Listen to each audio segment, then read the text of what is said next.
Yes, yes, yes. Welcome everybody to another edition of Vegas Bad Boys of Podcasting. And by the human suplex machine oh, Taz, and of which Taz got that audio coming through. We love Excalibur.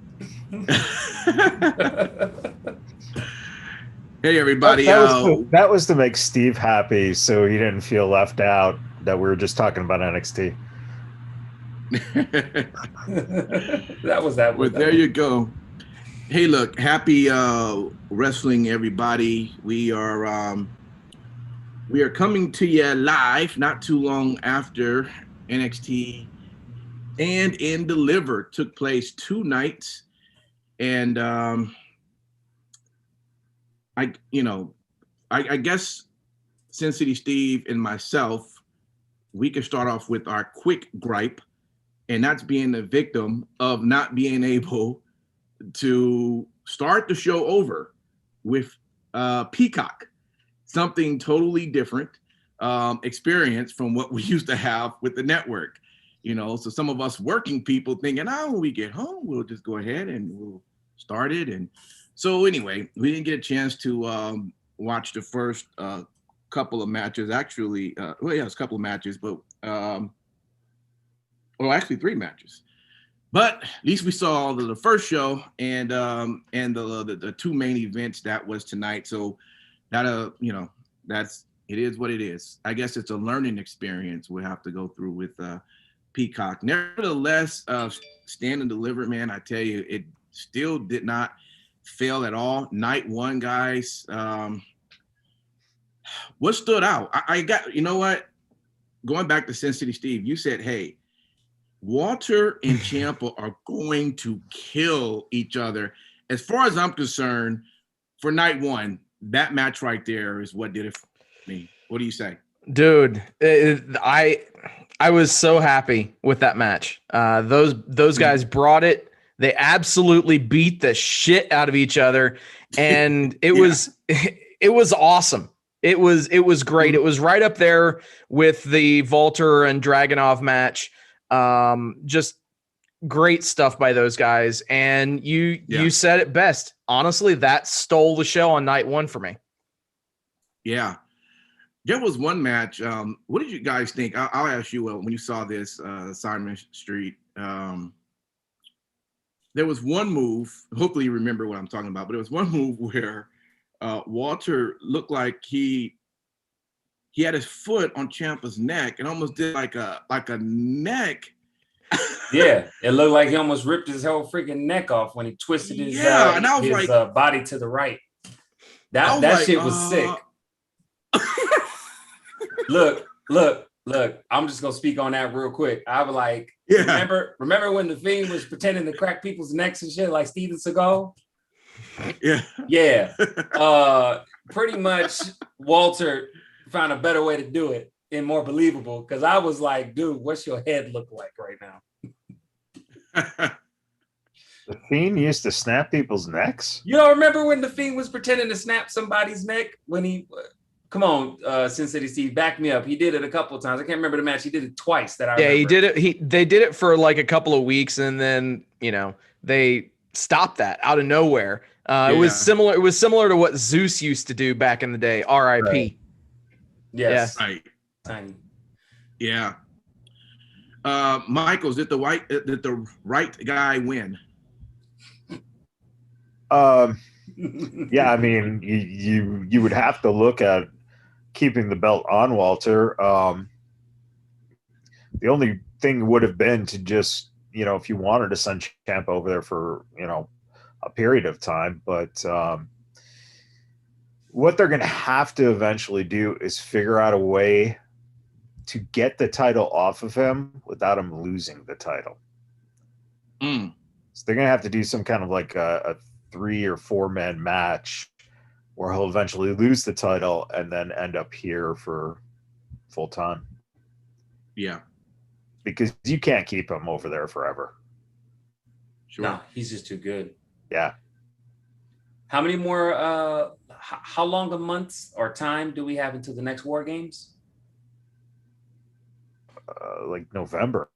So I would say that would be the best time to do it. Let him have his historic, would it be almost 3-year reign, and then have something happen at Takeover War Games, to where, like you said, it'd be perfect. Imperium versus whoever else, and whoever loses, Walter loses the title. Build up the storyline however you see fit. Wait, you can't do that in a War Games. You can do that in a War Games setup. If his team loses, Walter loses the belt. To who? To whoever pins him? I don't know. They can figure it out some kind of way. They could have whoever is the so-called leader of the opposite faction would win the belt. I'm just saying. I mean, nobody else came up with any great ideas. I mean, the leader of the opposing faction would take the main plate on the belt, and then the side guys would take the side plates. I mean, it's simple. There you go. It's a shared belt. Fuck it. Why not? Hey, we should sign up for War Games so that we can fucking do this. Michaels, you got to go first. Just gonna let you know, you got to go first, bro. You starting off. I sure as shit would not take a chop from Walter. Fuck no. So, Right. Yeah. No, I'm good. Yeah. I mean, that table looked pretty damaged. I guess I'm going first then, because I'm the only one who's willing to take that chop. Dude, he was chopping up Ciampa with looked like a very severely injured, irritated wrist. Bruh, with the same he broke hand. the fucking table. Exactly. Right. Exactly. He broke that shit. Yep. Man, crazy. He's amazing. Well, he's amazing. Yeah. Yeah, but you know what? We all just sat here just going Walter. Right. Ciampa. Yeah. Yeah. Ciampa took an ass kicking, and also handed out one hell of an ass kicking too. Right. Yeah. Sure did. Yeah, it takes two to dance, because that broom was fighting back, and it was fucking beautiful. Absolutely. You know what's so funny in the chat? Shant says he'll take a chop. Chris Gale also said they'll take a chop as well. So, if Walter ever comes to town and is handing out free chops, we'll make sure we send him y'all names first. I'll make sure that Chris gets a chop. Yeah, without a doubt.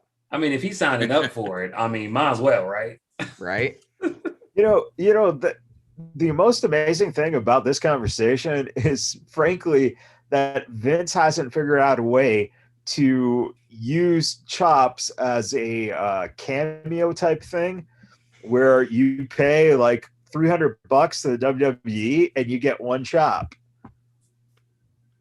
Just wreck their shit. Concave that chest. Yeah. They'd also have to obviously sign a waiver. Of course. 100%. Of course. 100%. Of course. But it's a fucking money making opportunity. And Uncle Bruce, if you're listening, just say it. Yeah. What do you guys think of the Pete Dunne and Kushida match? Pete who? Pete Dunne. Dunne. Pete Dunne. I love it, Pete Dunne. That shit was good. Hey, this is 12 hours of work in a day, so I'm give me a break. But Pete Dunne, I'm sorry, and Kushida. What was you guys take? You know what? That's one of the matches I thought. Wait. Are we not addressing the fact that you actually got the Japanese name right and the English was wrong? That's awesome. 12 hours. Apparently, I go back to practicing the American names. Go ahead, Simon Street. No, I was gonna say, actually, that was one match that I found to be next to what Steve was saying with Stowe the Show with Walter and Ciampa. I feel like that was a good runner up for second. As far as if you like, and I love submission style wrestling. That's basically what that was. Counter submission. I mean, both of those gentlemen worked very well with each other. I thoroughly enjoyed it. And if you think after watching Pete Dunne, aka Pete Dunne, do horrible and nasty things with fingers, this match, he just continues to amaze it. And shout out to Kushida, because he was like this at the end. He couldn't even roll. And I just love it. I just love the stuff he does with fingers, man. Well, You would. You definitely. How do you mean that? That sounded bad. I didn't mean to say it like that. Just make sure nobody bend over or anything like that, you know. But no, I'm just saying in the end, the fact that Pete Dunne, what he does, the manipulation with the fingers and stuff, for me, it never gets old. Maybe I'm just a simpleton, but it just never gets old. Kushida did one move I was really impressed by. He actually had Pete in submission where he had both of his hands tied up, and there was no way for him to do a rope break by his hands, so he had to crawl over using his feet to do the foot rope. I thought that was pretty awesome there. Definitely a good match there. And I see people are in our chats. Wow. Shout out to everyone who's on with us and hanging out, but we'll continue. Anyone else want to mention about that match that stood out to you or didn't? No, it was a good first match. Prior to that, the opening, the pre-show match was Zoe Stark and Toni Storm. Mm-hmm. So, you know, it started off with a good setup by having that match first, giving Zoe a win over Toni, which was crazy to just like, holy shit. So she's literally lost to the last two champions now, and she beat Toni Storm. So we'll probably see some pushing coming along. But going from that match then into the start of the show, that was great. Also, what a good rendition of the national anthem, man. Yeah, that was amazing. Absolutely. Definitely. The gauntlet. I would say, Matt, you and I, we got that one right. We saw Bronson as being the winner of that. Was anybody shocked to not see Bronson as a winner? I know Simon and Sid City, you had a different choice, but were you shocked overall? I wasn't shocked, not at all. I honestly was pleasantly surprised. I didn't see that coming. I didn't figure that they would push him into night 2 in the North American title match, and I'm glad they did. But they've been giving, like, just as of late, I mean, from the new video package they gave him several months ago to now, when he stumps his feet and the whole camera ring shakes, to he's got this fly jacket that looks like the city he's actually walking through. I mean, you could tell there's a build on to Bronson. You like all that shit, but you don't like a choo-choo train sound. All facts. Seriously, man. Listen, when Braun's about to come out, that's fine. I don't mind it. But when he's about to run around the ring, I don't need to hear it. That's all exactly. I'm saying. I'm just saying. Don't worry, Impact. I got you on this. Thank you. I agree 100%. Because when he goes up to the main roster, that's what's going to happen. You're going to hear like King Kong sounds or something when he's doing shit. 100%. Unless Vince McMahon passes away by the time that happens. Oh, yeah, I said it. 100%. Awkward silence. There ain't no awkward silence. The only thing that'll be awkward silence is when he passes away. That'll be awkward silence. Anyway, why are there people? I was one guy I ran into today. He said that he was annoyed by LA Knight because he was sounding too much like The Rock. I kind of heard a little bit of that in there, but I mean, I don't know.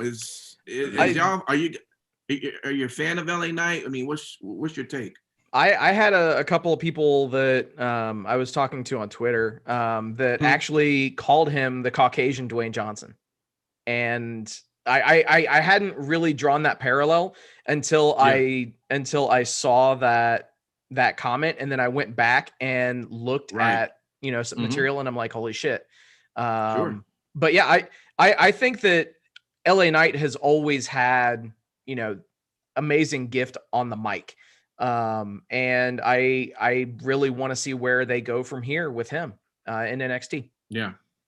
But don't you think that it's not that he sounds like The Rock? He does things that makes people think. First of all, he has the sunglasses on. Yes. Second of all, he does a lot of this. He does hand motions and this. He's very animated, and he's playing a character that's from Hollywood. Right. So you have all this combination. I just find it hysterical that if that is a knock on him, well, guess what? The Rock is not wrestling. No, the people that had mentioned that on Twitter, they didn't mention it as a knock. They honestly, it was one of those things where they hadn't really seen much from him, and they were just kind of taken aback with, quite frankly, where this guy came from and why he hasn't been on WWE programming until now. Yeah. So.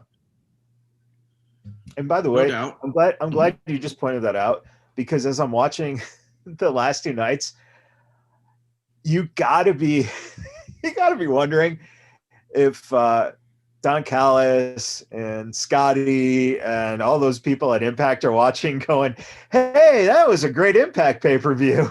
What the fuck did we do with these people?" No shit. Good point. Oh man. Okay. NXT Tag Team Championship. MSK. Yes, the Grizzled Young veterans and Legado del Fantasma. You know what I will say about that match is Legado Fantasma actually was putting in that work extra heavy. They look like a fine-tuned oiled machine, and dare I maybe say I haven't seen that type of intensity out of them on a regular basis. I could be wrong, but man, they look good. But they obviously weren't good enough to win. But I mean, obviously there was a lot. I think maybe they had to do that a little bit because MSK and Grizzled Young Veterans already have this ring rapport with each other, doing a couple of matches and whatnot. But it was just great. Obviously, that was one of my picks. Finally, they got what they deserved from the Dusty Cup, in my opinion. Mm-hmm. And it looked good with that gold. What the fuck is the problem? Me saying that they look good with the gold. I mean, I don't get it. I don't know. I just, you like gold things. You're liking fingers. I don't know. Something weird is going on with you nowadays. The hell are you trying to connect both of those? Gold fingers? What? Gold finger? Just made the connection right there. What is this? A James Bond film or some shit? Or is that Austin Powers? Maybe it's Austin Powers. I didn't grow up watching Austin Powers like that, but I see your point. Oh boy. I didn't find it to be a great movie. Oh man. Well, anyway, agreeable. That was definitely a great match, and shout out to MSK.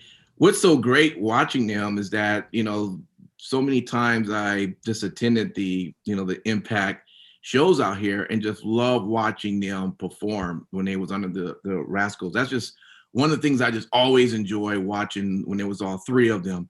And now to see that these guys have come in, and I mean, they've always had the gift, but now, I mean, they've been awarded the NXT belts is just awesome. So shout out to them, and I can see them definitely going far in this business. So yeah. Awesome there. Let's move over though to the women's NXT title. Man, Io's a beast, man. You know what I mean? She just don't care. She just go. I mean, even though we kind of all had the idea, I think all of us had mentioned Raquel was more likely was going to win it. Again, it's one of those matches where you go, well, is she? Because Io was really putting that work in, making you think, man, I mean, this looked like this could go either way. What's your guys' take on that? And shout out to Raquel Gonzalez. I mean, that's an awesome accomplishment to have made. What's your guys' take on that match?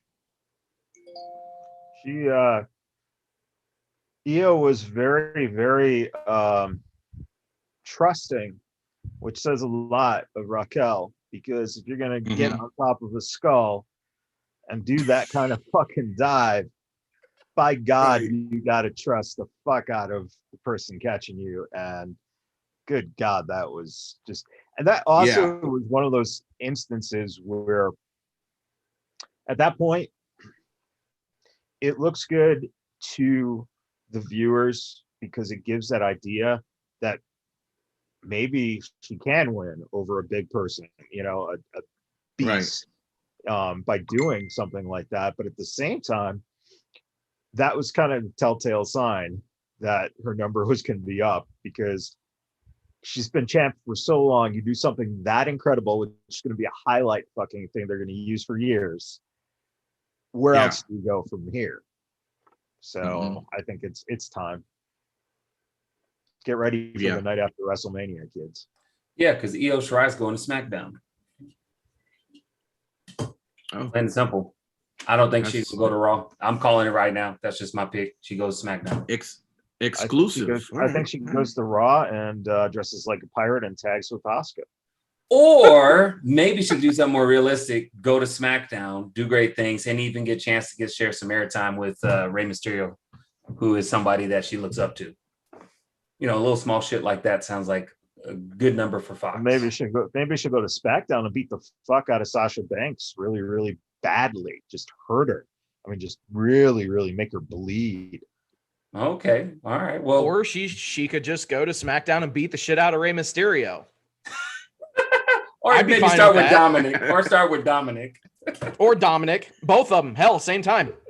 Fuck it. She could take on the father and son at the same time. In a match. Evil in a match. To say about that. In a match. Come on, man. Shit. All right. Let's jump over into night 2, which was tonight. Now, this is where Simon and Matt Michaels got to speak on because Sin City, we didn't get a chance. We got to go back later tonight or tomorrow, whenever they decide to want to put it up and watch it. But the women's tag team Peacock. Right. Damn Peacock, I tell you. So you guys are a little pissed off with the cock tonight, huh? Pretty much. At least it was multicolored. So at least you got like a nice array of colors. Because the peacock has different colors. Shit, man. Goddamn. Oh, so man. You're talking about a rainbow cock? Well, the peacock has all those colors. I don't know what kind of cock you talking about. I'm talking about the peacock. Anyways, let's go. Let's just go. All cocks pee, bro. All cocks pee. Oh, my gosh. Lord Jesus. Women's Tag Team Championship. Fellas, what did you like or dislike about this match? Matt Michaels, Simon Street. It was probably the lull. Yeah, it really, there was nothing behind it, unfortunately. No. It really, you guys didn't miss much. Okay, good. All right. Yeah. Simple enough. I like it. Yeah. I mean, it was your basic storytelling. They had to have, some champs retain. So there was no way that setup was going to work for them to, not retain. As compared to the first night where you had Zoe and Tony, and then Kushida and Dunn, this night your warm-up match was number 1 contender for the tag team titles, which was Fandango versus Maverick Drake and the Big Boy. And so Killian Dane, Maverick Drake are the number 1 contenders. Yeah, which should make a very entertaining match with MSK.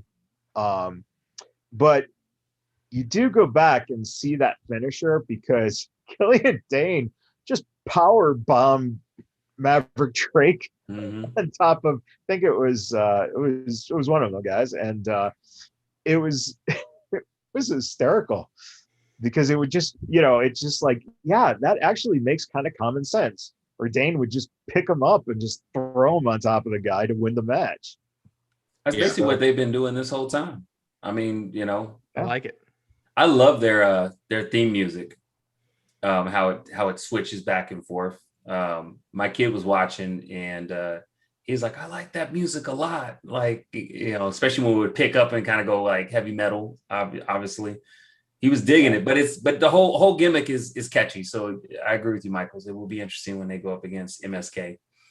Speaking of kids, Simon Street, Sean said, my children can't listen to this anymore, Simon. I think it has to do with, it has something to do with the peacocks, but we're just gonna go ahead. Oh my gosh.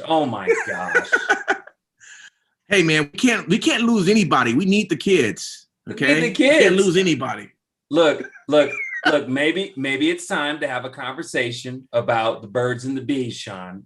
You got this. You've done this before. I'm pretty sure you got this. I thought Damian Drake was old enough to listen to this kind of thing, but I know, man. That's awesome, guys. I assume he was talking about the younger ones, but hey, I don't know. Maybe we need to call Damian. Matt, Damian, if you're watching, guys, you're on the East Coast time. You need to go to bed, get some rest. Let's move over to the Cruiserweight Championship. Mm-hmm. How was that? Santos Escobar and Jordan Devlin. How was that match? It was good. Okay. It was really good. I enjoyed it. It was high flying. Obviously, it was Cruiserweight. And in the beginning part, Jordan Devlin was sticking it to your boy, Santos Escobar. I mean, he was whooping his ass. And that moonsault off the top of the ladder was perfect form. Oh, wow. That was sick. I mean, it was perfect. They replayed it 4 times, I think it was. Something like that, yeah. Like over, and you'll see it when you see it. But I mean, like, man, it was really, really good. And then, of course, as Santos said, Fantasma is like familia. So you can see where that went of how he got that W. But it was good. It was really good. It was very enjoyable. Yeah, it's definitely worth. That one is definitely worth the time to watch it. Hell yeah. Okay. Yeah. Figured that. The Johnny Gargano and Bronson Reed match. What's your take on that, guys? It's fucking stunning because they kept the belt on Gargano. Mm-hmm. And didn't somebody say he was gonna win? Still retain? None of us did, right? No one. I don't think so. Yeah. I think we said other people. Yeah, I mean, I think whoever won the gauntlet. Said Bronson. Yeah. But what was really good about that match was they made Bronson say he stayed strong the whole match. There's also, man, he did a fucking dive outside of the ring. Dude, he just did he did his fucking I think it was like a 360, wasn't it? From the fucking top of the rope that Gargano moved out of the way for. There was just some brilliant stuff that he was doing. And the way that everything just played out, it kept him strong and kept the belt on Johnny. So you keep kind of that heel persona going with the way. And yeah, man, it wasn't going to be a Matt classic, but it did what it needed to do. And I think we're going to see Bronson most likely take that title at some point. Yeah. I definitely agree with that. Tonight. Well, I think they had, you know what, you have both big belts changing this weekend. So that's probably why they kind of like laid off of it a little bit. Yeah. Again, you had to have some kind of retainment because then that, like, Bronson hasn't been chasing that title yet. Nope. Right. So you'll give him a little bit of the chase. And then that, if he takes the title from Gargano, then Gargano can, do his chicken shit heel stuff to try to get it back. Or you have a couple matches where that's how he retains his title. So both guys come out looking strong still. And also, it was sandwiched between a fucking a unification ladder match and Cross versus Finn. Yeah, so, that's a tough place to be in. So I mean, the result is as good as it probably was going to get. Yeah. And might I also add too, see what you think, Michaels. I was kind of really surprised with night one that Dexter Lumis didn't go all the way, given the what's going on between Dexter and the Way. Do you think that at some point, because I agree with you that Bronson Reed will probably eventually get that title, do you think that the next matchup for Johnny Wrestling is going to be Dexter Lumis? Do you think you're going to find some way to tie that in? Because I feel like that's something that a lot of people want to see. Yeah, the problem is that they already did it, which is, I don't know where you go with Lumis. The announcing was really, it was more so pointed out that Indy, that Indy had her thing for him, but also I think it was Barrett who said that Lumis wanted to be part of the Way, which was very interesting because no one has kind of said or hinted that. And he just wants friends. Well, and the cover on that seemed to be the well, I don't know if he was trying to be friends with them. So it was kind of an interesting thing. I don't know where they go with Lumis, to be honest. You've got a guy who is a face, who is supposed to be a heel, who doesn't say anything, is psychotic, but is also a good cartoonist. You summed them all up. It's funny. He sounds like a whole bunch of guys I know that's on downtown doing those color art things on Fremont Street Experience. Like you can see that same skill set that he has. Oh, dude. Oh, man. Yeah. So we'll see. Yeah. Well, cool. Shout out to everybody again hanging out with us in the chat. Shout out to Jade, who said she watched the show for the first time. I'm assuming NXT, that is, and she really enjoyed it. So yeah, awesome. When you watch NXT, it's an experience. Well, it doesn't have Edge on there, so Jade, you should be happy with that. Now, let me ask you guys a quick question. I don't want to go too down the road with it, but did y'all notice when you watched it on Peacock, like night one, and I didn't notice it today, or at least I didn't pay attention to it. They were covering, and maybe it was because it was USA on night one. They would go to commercial break and there would be like silence, like everything was muted. Yeah. And then you could tell after a certain amount of time, then it would pop on. Okay, I just want to see if everybody else experienced that. Because it didn't happen this night, because that wasn't going to be on USA, right? Right. And that was only because they went to picture in picture.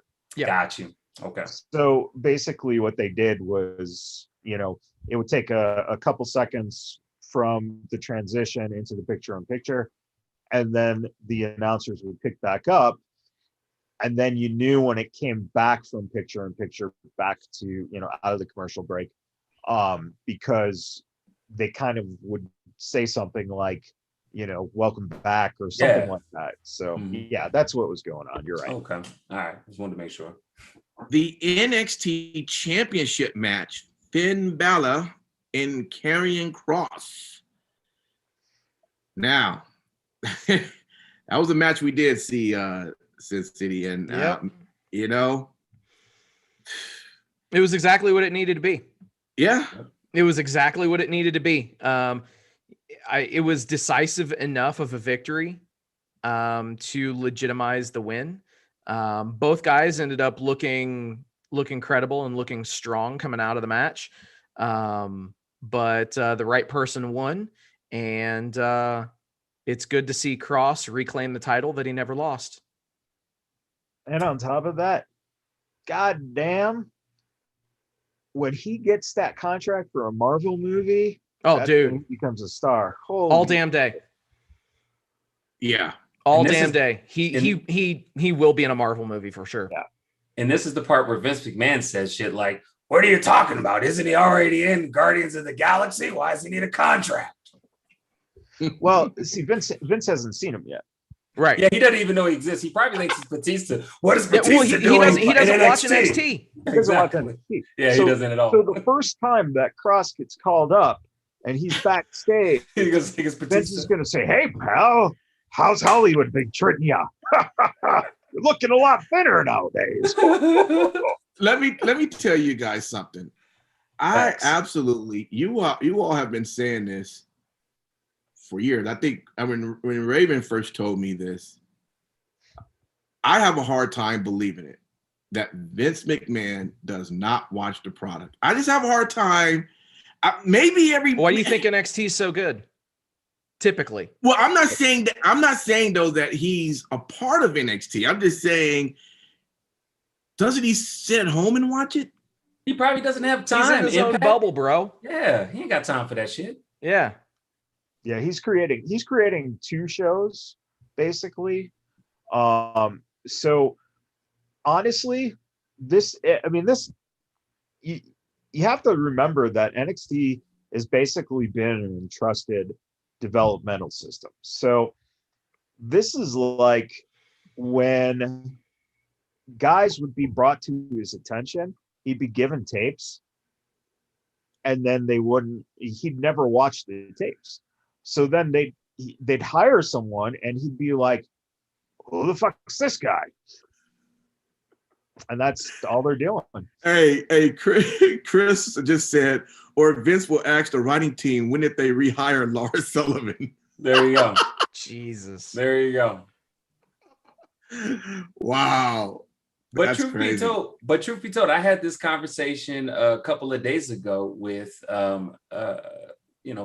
someone at my work who kind of asked the same question. And I kind of told him, I was like, Vince don't watch the product because he's too busy with other stuff. Like, he is not worried about it. And if you talk to a lot of people who are very successful business owners, they don't have eyes and hands on every freaking thing. They're only going to deal with what they want to deal with and what they can deal with. And then, as Steve said, hire somebody to kind of look at it, and then ask them later on, just look at it. I would just always think, just look at, like for real, have someone else do it, hire somebody to do that. I would just always think that if anything, Vince would just kind of be looking over there just to see who he can snatch and say, just bring him over to my team. Like Triple H, you can't have him anymore. Bring him over to Raw. That type of thing. I just figured that's why he would be kind of being his own scout, just seeing who, like, I could do things with this guy. You know what I mean? He don't do that. He only does that if she has blonde hair and she's beautiful like Mandy. So then let me ask y'all this. Mandy So let me ask y'all this. So how do you get, if you don't know, you don't know, or maybe you do know, how do you get called up? I mean, he can't, if he doesn't watch the show, apparently he's not calling them up. So who called them up and to say they go to where? And then how does Vince start to produce them from that point? He doesn't watch it. He gets reports. That's it. He gets a breakdown. So Howard Finkel, his job used to be to watch videotapes of all these different fucking shows. And he'd have to summarize what he thought about X, Y, or Z. And that's what Vince would read. And then he would go off of that. Hunter's just doing the same thing, essentially, Hey, here's the progress of these certain guys. I guarantee you that Vince really didn't know who the fuck Keith Lee was. Right? Mm-hmm. Yeah. Right. You just look at some of these people. Listen, Retribution was created, and I can guarantee you that he didn't see a single one of those people perform. He just wanted people that he could throw in masks and play these characters. Right. So that's how it goes. He's a visionary. The first night he's gonna see Cross. He's gonna be like, Batista, nice to see you, and then look over and go, Sable, you look great. Damn. That's about right. Where does Balor go from here? SmackDown. Probably main roster again. Yeah, back to the main roster. He did what he needed to do in NXT. He basically helped to, put people over and sow the seeds for the future of that brand. Mm-hmm. So it was smart what they did, honestly, was because he had the most success in his WWE career on the black and gold brand. Yeah. So them taking him back to that brand only made sense. And this time around, yes, he carried the title, but he also put the right people over and again, sowed the seeds for the future. And also they did something that kind of signified the potential of him going back up. And that was by using the screens tonight to show all these different pictures of him. Right. Like there was no, like that's never been done. So it seems like it was a send off. Yeah, so, it definitely was. Yeah. All right. He's going to join the Bullet Club in AEW. I wouldn't be mad at it. Stranger things have happened, man. It's true. That their forbidden door kicked wide open. In the unsanctioned match with Kyle O'Reilly and Adam Cole, baby. Man. Good. Are either one of you guys all right? You know, I mean, you know, like seriously. Either one of us, guys? Huh? How the fuck did Kyle O'Reilly actually be able to walk out of the ring? This is what I'm saying. Yeah, at least Adam got a stretcher ride out. Yeah. I think that was a send off too, by the way. Oh yeah, I think he got stretchered. Yeah. Cole's going SmackDown. Was everyone going to SmackDown? Yeah, they want to load the deck up. I'm telling you, they want to load the deck up. But these are guys that here's your problem with that theory. Adam Cole is no one to Fox's eyes. Exactly. They don't know who the he's fuck going he to is. Raw. Yeah, exactly. You're putting guys like that on Raw to build that brand up a little bit more, because you have more leeway on that show. You don't on SmackDown. Maybe so. So if he ends up on SmackDown, I want you to give me the biggest congratulatory. Oh, fuck off! No way. I'm just saying. I'm just saying. If he goes, no, you're not saying. I'm not going to do it. So, fuck that. You're not even gonna give me the props. Not even a nod. No, not at all. Because you have a 50-50 chance of going to one of the shows. Right. So what the fuck? Come on, man. We ain't talking about the math, man. I just want to hear you say it. If you would have actually said no, he's going to Ring of Honor. Then I say, if he shows up in Ring of Honor, I will absolutely go, yeah, man, way to go. Or he's going to join Britt at fucking AEW. Sure, I get it. That I would give you props for that. He's going in the system up to either Raw or SmackDown. All right, I'll give you. Well, look, I mean, I guess he could go to NXT UK. I guess.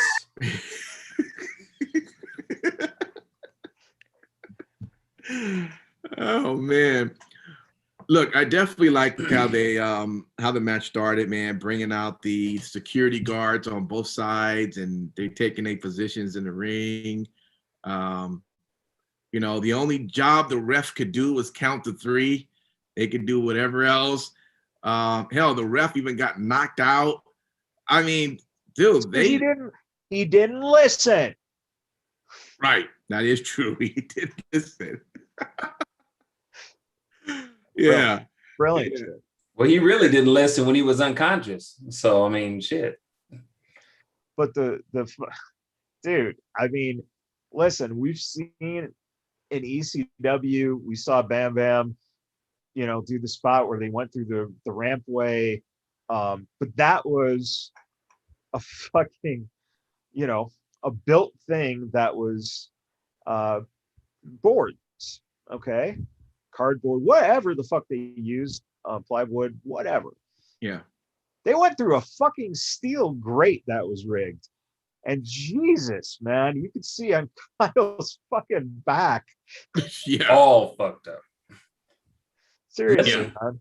Let me ask you this question, Michael, since you're the person with a wrestling PhD in promotions. I noticed that when there was the spot on the announce table, it didn't go through. Do you think that was purposely kind of done to set up possibly the surprise factor of them going through that ramp?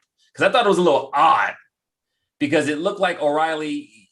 Well, for starters, I think really trying to break it. I do believe that anybody that attempts to do any move on the table, it's always supposed to come apart. Now it doesn't, but I don't think anyone ever think they take a move and it's not going to not fall.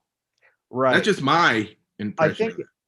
I think DJ, you just hit it, right? Yeah. We're so accustomed to seeing the spots hit where, let's say 95% of the time the table does give.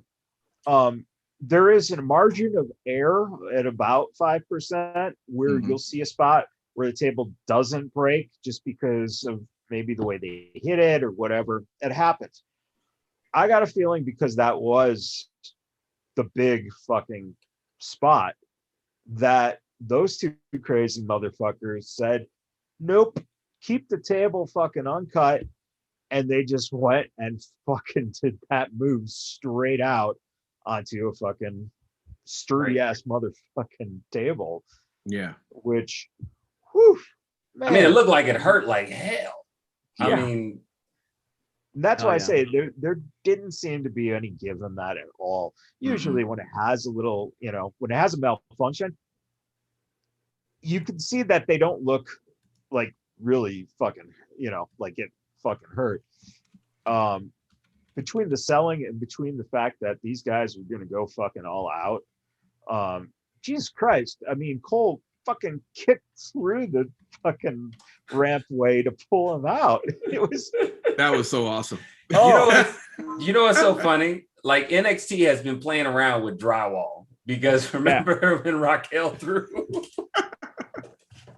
I'm just noticing, like, boy, they're really proud of their drywalling skills. Shout out to what was the guy that couldn't break through the drywall back in the day with the Stormtrooper helmet? What was this famous guy's name? The Shockmaster. No. Shockmaster. Yeah. Shockmaster. It wasn't the drywall. Yeah. It was stupid. I thought it was a drywall issue. No, it was a fucking piece of. It was like a fucking football team in high school coming through the paper, except that his foot caught a little ledge of the buildup and he just fucking tripped. Oh, okay. It came off. Yeah, no. This is far beyond Shockmaster days now, and the introduction of a fucking chain in which when fucking Kyle gets punched in the face with a fucking chain and he still kicks out. It was just brilliantly fucking laid out. Those two, whoever was the agent on that match too, that would be very interesting to know, because I'm sure that they did 90% of what they were setting up, but whoever was the storyteller putting it together to make sense did a fucking phenomenal job. And there is your difference between main roster and NXT. The storytelling that the agents actually fuse in makes sense because they're not pushing for the WWE television 5-minute match. It's a lot different in those respects. So let me ask y'all this question then. So NXT has a long tradition of just rivals, and although we know that O'Reilly and Adam Cole will be going to separate ways for right now, would you say it's one of the better rivalry matches that we've seen in NXT? I mean, where would you rank them if I were to throw names like Sami Zayn, Kevin Owens, Tommaso Ciampa, Johnny Gargano? I mean, where would you put them as this type of a match where it's just some crazy shit? Steve, do you agree on this sentiment? It was one match, and that is the key. Yeah, it stands out. All those others, they had to repeat the sauce. Okay, yeah, no, I'm glad you said that. Because yeah, the same way I feel. Like this one was all I needed to see, and they hit everything. Yeah. The thing that obviously is very interesting is they only had this one match in NXT, but they had a hellacious feud in Ring of Honor. Right. So they've, their careers have been linked together for quite some time, even before going to WWE.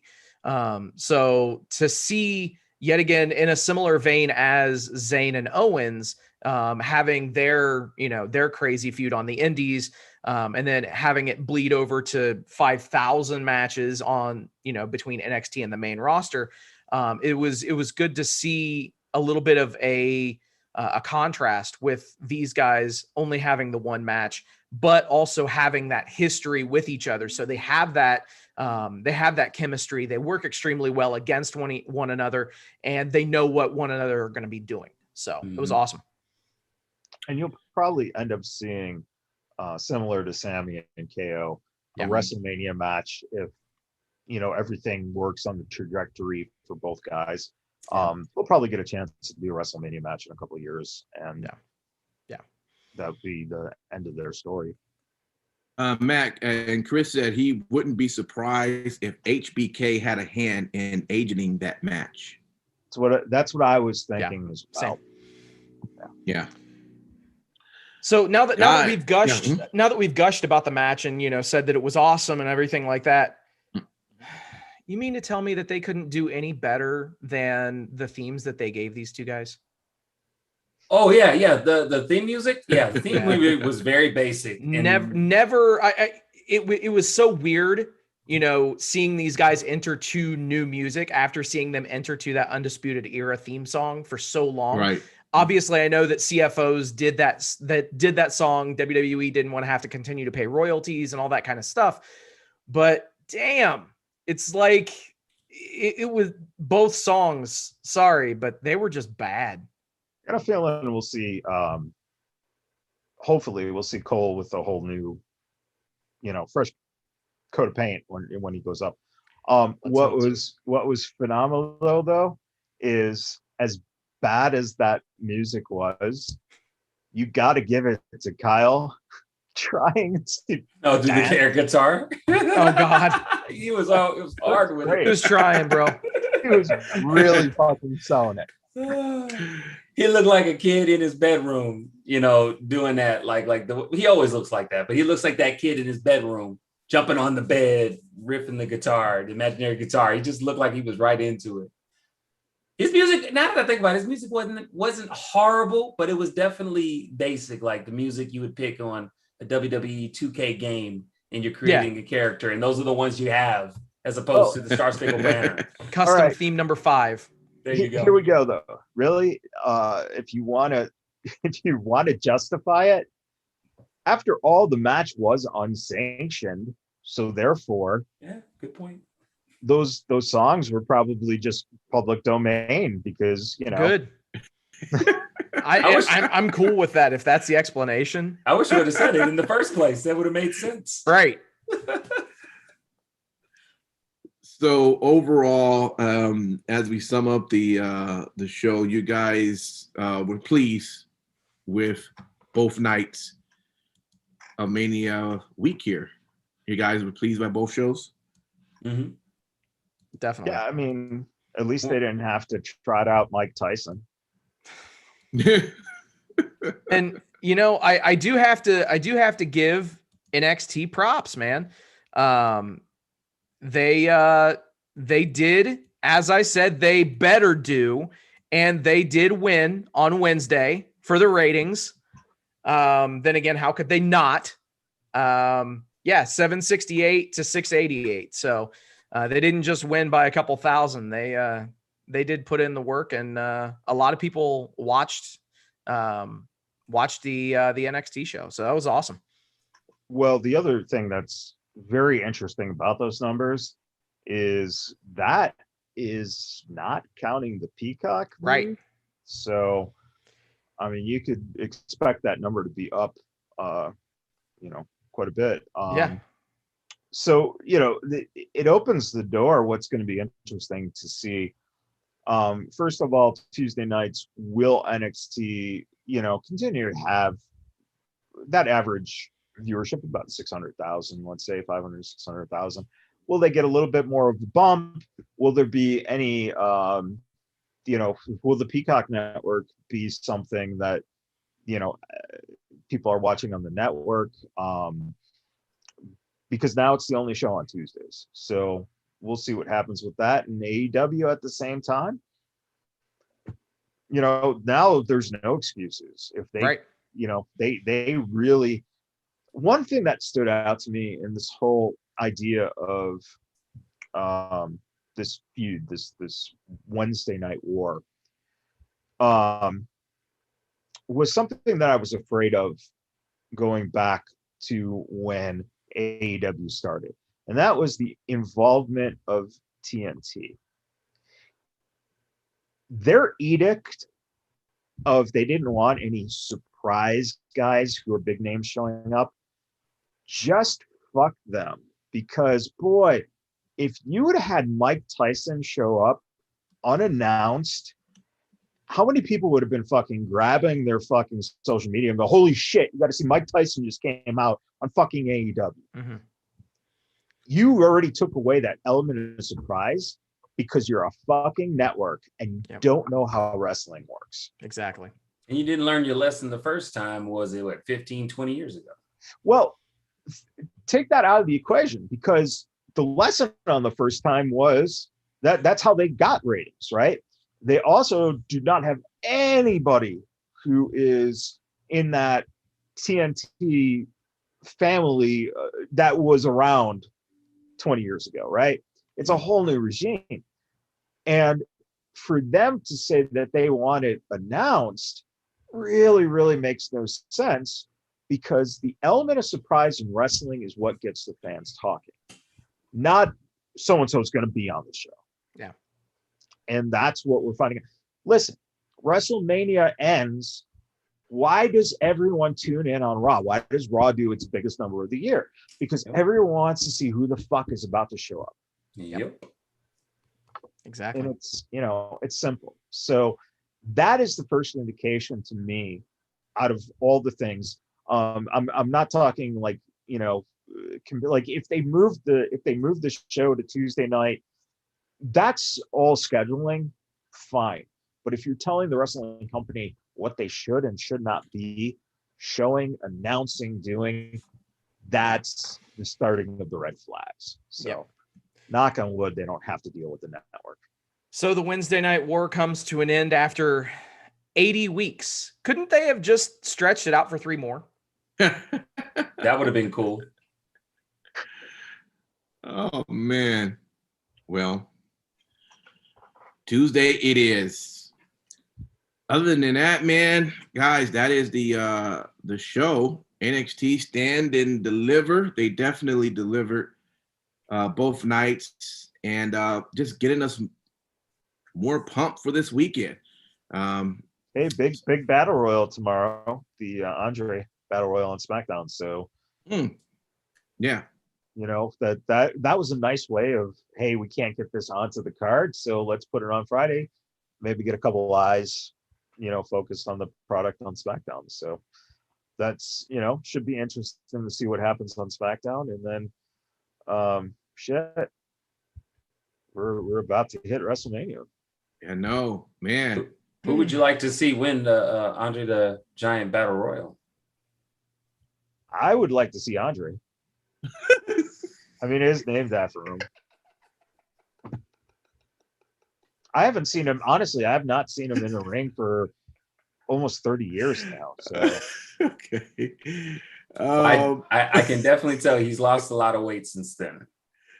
Oh my God. Definitely a shell of his former self, physically. Oh, all right, guys. So we will be back after WrestleMania Night 2, and we'll have we'll go over our WrestleMania analysis, and that should be it. So something to look forward to. We might even jump onto our chat as well. So if you have the Vegas Badboyz app, download it. It's free on iOS and on Android. Just search Vegas Badboyz in the app. You should easily be able to download it and then be able to chat with us while it's going on. So that should be exciting. With that, we also want to shout out. We definitely want to shout out some folks that really are helping us as we continue to build our podcast, with promoting and everything. And we do that through Cash App. And both Storm and Mormon and Jade has definitely been two individuals that we just want to say thank you for helping us get to where we're trying to get to. Without both of you, man, it would definitely be a lot tighter. So we thank you for that. If you want to help, Cash App, it's just a little money sign, Vegas Badboyz with a Z. Send anything you want, doesn't matter. $1, $10, $100, whatever you do, it just helps us help promote Vegas Badboyz and the brand, so more people can enjoy the program like you do. With that, we'll go ahead and end the show, and we thank everyone for listening. We'll see you back live Sunday night, and the podcast will be available Monday morning.